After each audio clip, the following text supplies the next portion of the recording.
Is there anyone left that John Wick hasn't killed? Well, there will be a fourth chapter, so whoever's left should get their affairs in order. We have an idea of what's coming. Keanu Reeves' successful franchise has become a cautionary tale about not harming dogs or stealing rare muscle cars, but also so much more.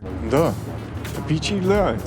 With each chapter, a new layer of the Society of Assassins is revealed and then shot several times over. And then stabbed and hit by cars that have been hit by other cars. With all that, what can we expect from the fourth installment? Let's take a look at some of the best theories for the 2022 release. Spoilers ahead for the first 3 chapters. There has been one person throughout all of this who doesn't become visibly uncomfortable when John Wick's name is mentioned, and that is the manager of the Continental, Winston. Call it professional courtesy or call it a fondness, but Winston had been a staunch ally of Wick while still maintaining his role as the caretaker of the Assassin's neutral ground. He enforced the no business on Continental grounds rule, though. No business conducted on the Continental grounds. No matter who broke it. That means that Wick was made excommunicado when he killed Santino in front of Winston. Winston later used the excommunicated Wick to defend the hotel from a hostile takeover by the Adjudicator. Like so many before, once someone uses the unstoppable killing machine named John Wick, they then try and kill the unstoppable killing machine named John Wick, who then has to kill even more people. He has to die. Winston betrays Wick at the end of Parabellum, shooting him to get his hotel back in a deal with the Adjudicator. But what if this is still all part of Winston's big plan to upend the High Table? Surely Winston knows that just shooting John Wick wasn't going to work, and he didn't seem that surprised that Wick's body was no longer there. Reddit user Deluxe Traffic proposed a theory that this whole thing has been Winston's plan all along, maybe even responsible for John's wife dying. Better hope that Wick doesn't find out if that part is true.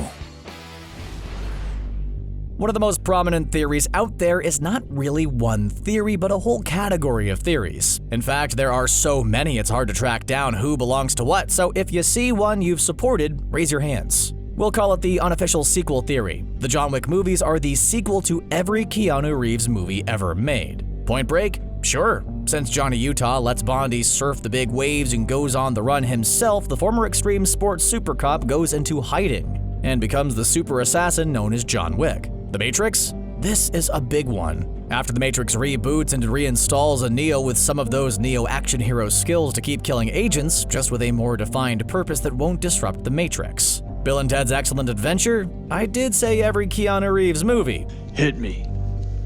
Well, maybe not Johnny Mnemonic, though they both are named John. In the Bill and Ted theory, the murderous John Wick is the product of a fractured timeline where the Wild Stallions weren't able to get people to be excellent to each other. There's even a theory that it's a sequel to movies Reeves has never been in, like Reddit user Visage Jared, who proposes that John Wick is Rambo's estranged son. After all, Rambo is also an unstoppable killing machine with sad eyes. A Redditor with the impossibly cool name of Manta Ray Previous Life has gone a step further and decided that the John Wick movies aren't just like a video game, but they are video games. It has all the hallmarks. Wick goes through hordes of henchmen before hitting a boss, including a mid-level boss and an end boss. His injuries never really take. Everything happens with coins.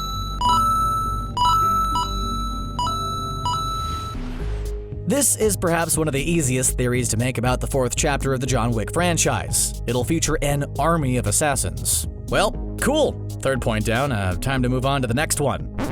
What? What do you mean I have to expand on that? But oh, all right. Wick has been mowing through small armies of assassins ever since the sad papa tried to cover for his son's unfortunate choices in Grand Theft Auto. It's never ended well for the assassins, even when all the assassins in New York were given the green light to go after Wick. A principle of war is that one of the big keys to winning is overwhelming numbers. In the fourth chapter, we're likely to see at least one Wick opponent think that the problem wasn't enough people.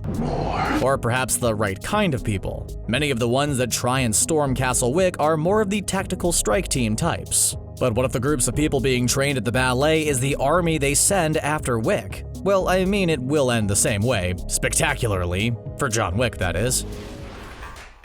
When Viggo Tarasov tries to explain the scope of how badly his son screwed up by killing Wick's puppy and stealing his car, he refers to Wick as the Baba Yaga. When his son says boogeyman, Vigo corrects him. Wick is the man you send to kill the boogeyman. That might be a bit of foreshadowing because throughout the series there has been one lingering boogeyman stalking the entire community of assassins, the High Table. They set and enforce the rules, and having a seat at the table is a coveted position. A group of people who murder with impunity all dare not break the rules of the High Table, and going against them has dire consequences. They are the movie's boogeymen, and the Baba Yaga is coming for them. Baba Yaga, come at night, little children sleep at night. Whether it's Winston or the Bowrey King after the High Table, or if Wick just realizes that killing them is his only way to get out, judgment is coming for the High Table. That would mean that we're also likely to see more of the High Table. There's more to come, and they likely all have their own secret weapons to deal with what's coming. The Baba Yaga, the guy who kills the boogeyman. There is one person who has helped John Wick who has managed to not betray him or even couch his help in his own agenda, and that is Charon, the Concierge. His entire character has been marked by calm professionalism and a fondness for a well-behaved shelter dog. By the third movie, the Concierge joined John Wick in the defense of the Continental, proving that he can kill people with more than just kindness. Charon also happens to be the name of the boatman at the River Styx who takes souls to the land of the dead for the price of a coin. Even though Charon complimented his boss for doing what every other dead person in the franchise has done, using Wick then betraying him once in power, well played, sir. Charon has been exceedingly kind to Wick and seems to show a genuine professional affection for him, even boarding his dog when that's not a service that the hotel provides. When Wick goes through everyone who has looked at him sideways in the Wickverse, Charon might end up being the last man standing, taking up a new leadership role over whoever's left. This one is more of an assumption about how movies go. Eventually someone will go, you know what John Wick needs? A love interest. Now wait, you say. John Wick already had a love interest and she died. That's his sole motivation, to live so that he can remember her. And you're right. Wick's feelings about his dead wife are the Uncle Ben of the John Wick franchise. Just like you don't get a Spider-Man without the wise dying words of Uncle Ben and Peter Parker's feelings of guilt for not doing something to stop that death, John Wick doesn't happen if he hadn't just started focusing his grief and love into a puppy that his wife got him before she died. And then the guy no one liked from Game of Thrones went and killed the puppy. Can the franchise go 4 movies without raising the specter of a new love interest? They managed to make Wick's relationship with Sophia professionally troubled instead of romantically troubled. Time will tell if they continue to resist that siren call for shipping Wick with another woman. John Wick has met a few people that manage to prove slightly harder to kill than the regular sea of future dead bodies he encounters. In Parabellum, the Adjudicator enlists the help of sushi chef and super assassin Zero, who makes for the climactic battle at the end of the movie. But as good as Zero is, he's still just a fan. What could be next for John Wick? He already faced all the assassins in New York and the Adjudicator's first wave. Will numbers be enough? John Wick definitely has the superhero effect. The more people he faces, the deadlier he becomes. This can take a few forms, usually conveniently tied to our protagonist. It can be whoever trained Wick personally, not just the director at the theater, but the one who personally taught Wick his moves. Presumably by having Wick attack him and then throwing Wick to the floor and saying something pithy. This ain't that kind of movie, bruv. John Wick is going to eventually meet the anti-Wick, the man who is supposed to kill the man who kills the boogeyman. Remember how this all started? The younger Tarasov coveted John Wick's hot rod and stole it, killing Wick's dog in the process. Tarasov's uncle ended up with the car, and a whole lot fewer henchmen left when Wick came to claim it. The road racing Mustang, the Boss series, was meant for the popular road racing Trans Am Championship. With the NASCAR engine, the 429 was a NASCAR racing engine that had to appear in a limited number of production cars. Ended up a little worse for wear once Wick got the beast home. He handed it over to the tragically underutilized John Leguizamo as Aurello, who was tasked with righting the wrongs done with Wick's hot rod. This is no week at the overhauling shop. The frame was bent when he used the car as a battering ram. We haven't seen it since the opening of the second chapter, but with something that important, it's bound to come back. And when it does, it doesn't seem unreasonable that Aurelio added a few new features to the classic pony car. It could be anything from secret gun compartments to James Bond-style mounted gadgets. Oh, Jimmy, the coffee-loving beat cop who never seems fazed by all the death and destruction that seems to surround Wick's life, and the only explanation we're given as to why Wick isn't the subject of an international manhunt as the world's most prolific killer.